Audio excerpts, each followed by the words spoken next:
Sebenarnya berproses juga ya.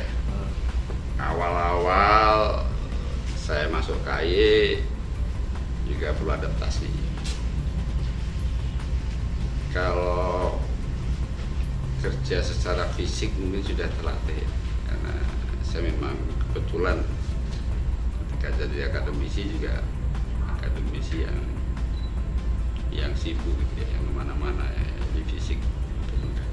Tapi yang lebih ke mental, ke stres gitu ya, itu yang awal-awal saya perlu adaptasi karena ini dunia baru gitu.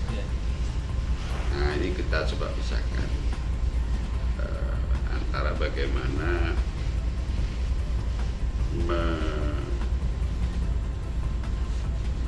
bisa mindset kita mengatakan bahwa ini soal pekerjaan itu harus selesai di pikiran, jangan masuk perasaan.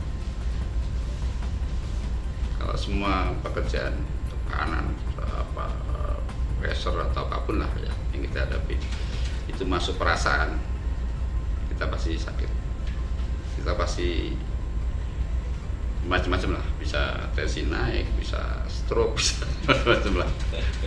Dari orang yang sehat. Oh gitu ya. Dari orang yang sehat kalau kemudian tekanan terlalu tinggi, mentalnya nggak kuat pasti kena itu. Nah saya coba jaga itu bahwa ini urusan pekerjaan selesai di kepala. Jadi selama mainnya di logika aja, yang dimasukin hati, kalau dimasukin hati sakit hati nanti. Bukan kemudian saya nggak punya perasaan, bukan. Tapi bagaimana mengelola supaya jangan terlalu sedikit-sedikit perasaan gitu kan. Ya, jadi lebih banyak ke logika. Kalau memang ada masalah ya kita selesaikan, diskusi, dialog, komunikasi gitu. Baik di internal lembaga maupun dengan lembaga-lembaga lain, maupun dengan publik maupun dengan mitra ya, MA, Komisi 3, kemudian lembaga-lembaga yang lain, kita komunikasi. Dan so far semua jalan baik. Bahwa ada selek-selek ya biasa. Tapi kan kemudian selesai ketika kita bicara dengan logika. Nah, kalau bawa perasaan memang nggak selesai. Mungkin itu ya, kalau resep saya sederhana segitu aja. Standar sih ya makanan bergizi, imunisasi gitu. Ya, booster udah kan, dan sebagainya. Kemudian ya soal makan ya jangan berlebihan, karena gaya hidup saya lihat ya, gaya hidup pejabat atau gaya hidup orang Jakarta ini, saya kan dari Jogja ya. Gaya hidup orang Jakarta itu makannya enak-enak. Ya saya coba batasin itu karena saya punya kolesterol tinggi, hanya itu aja sih, nggak ada lainnya, nggak punya gula, nggak punya jantung, nggak punya tensi, nggak punya asam urat ya. Jadi sudah diperiksa semuanya, cuma kolesterol ya, sehingga makanan aja yang saya jaga. Satu itu, dua istirahat. Kalau dihitung istirahat cukup nggak cukup, nggak akan pernah cukup.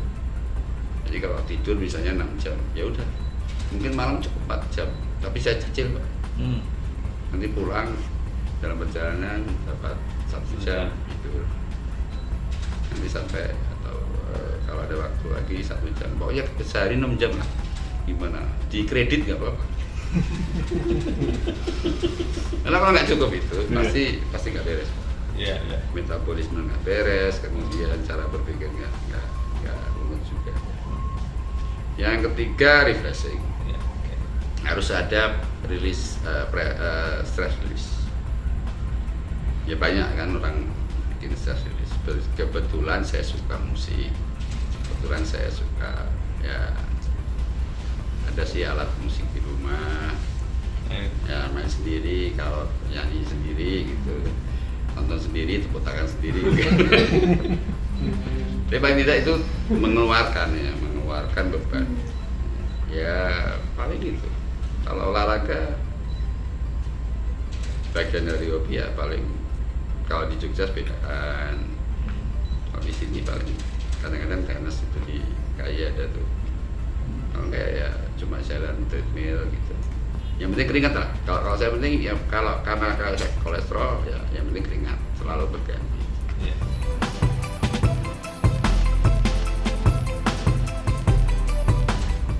Saya bisa main semuanya.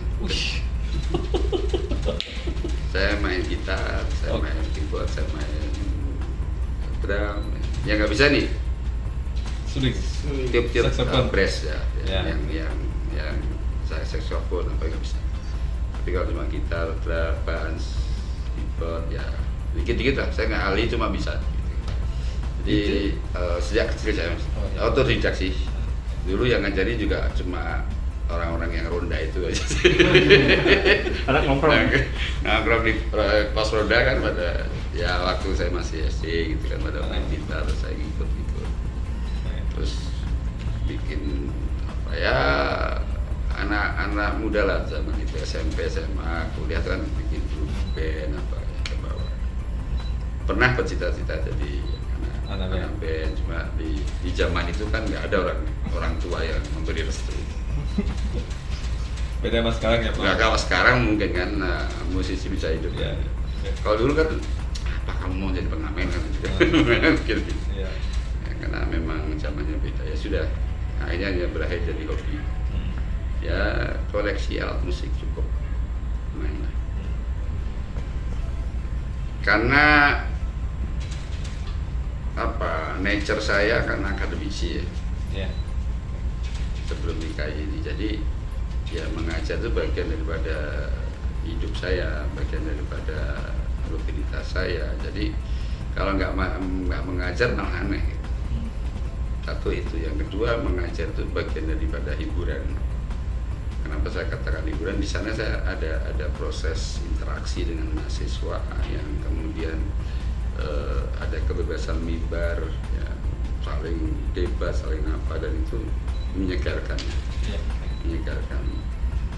Jangan dikira saya dosen killer yang nggak mau dikritik. Saya justru paling bahagia kalau saya di debat mahasiswa. Dan paling bahagia sekali kalau saya nggak bisa jawab. Karena itu saya berarti dapat ide untuk riset. Iya, betul. Saya termasuk dosen yang rajin riset. Dulu sebelum IKI saya selalu riset tiap tahun, baik di dalam maupun di luar negeri. Jadi kalau ketemu pertanyaan dari mahasiswa saya nggak bisa jawab, saya langsung ini dapat ide ini, buat riset. Nah, itu yang membahagiakan. Kalau riset ketemu orang-orang juga. Gitu. Tahun pertama saya di KI saya masih punya utang riset waktu itu dan saya lakukan riset juga. Dan sampai hari ini terus riset, publikasi ilmiah, tulis buku, ngajar. Ya itu bagian daripada apa? Kalau makan kalau nggak pakai sambal, kurang. Kalau saya nggak ngajar nggak nyaman gitu. Ada yang kurang gitu. Sudah mendarah daging ya Pak? Iya. Dia dunia akademik kan sudah cukup lama.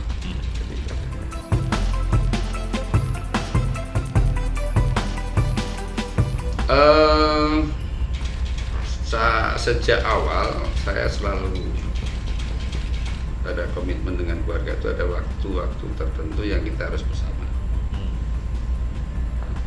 Ya kalau misalnya teknisnya misalnya malam minggu atau minggu malam kita jalan, tapi harus ngumpul. Ya, itu kan di zamannya anak-anak masih kecil ya.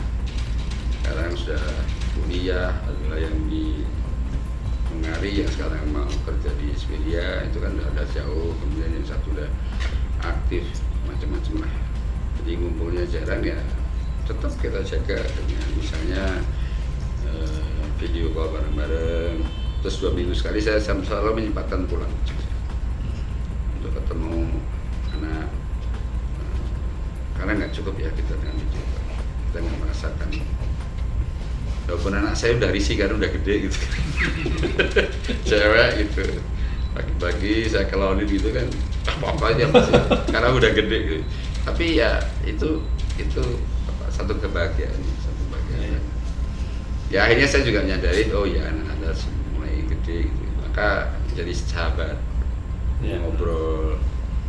Kalau teleponan lah bisa lama. Saya bisa lama ngobrol sama anak saya. Kayak teman. apa kamu pacarmu yang mana? Sekarang udah ganti belum? Malah ada yang Pak, ada satu lagi di cewek gitu. Baru jangan double om, nggak apa-apa kan baru cari-cari. Kayak gitu lah. Itu bukan soal apa yang diobrolin, tapi upaya kita menjaga keseimbangan. Karena bagaimanapun saya anggap rumah adalah tempat yang paling penting.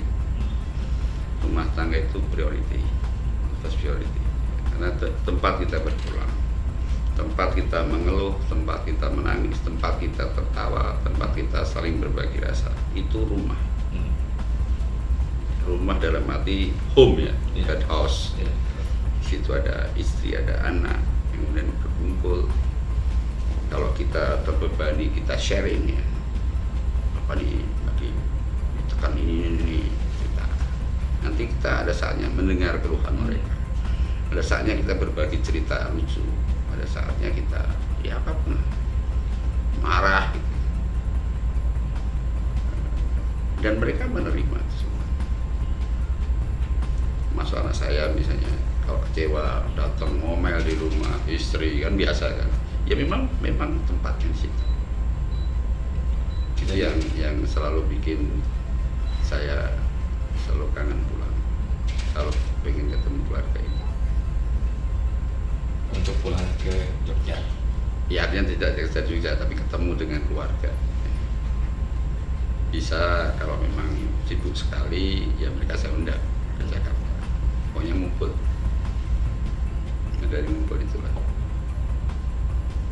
Hidup ini jadi jabatan ini apapun nggak ada artinya. Lebih penting mereka.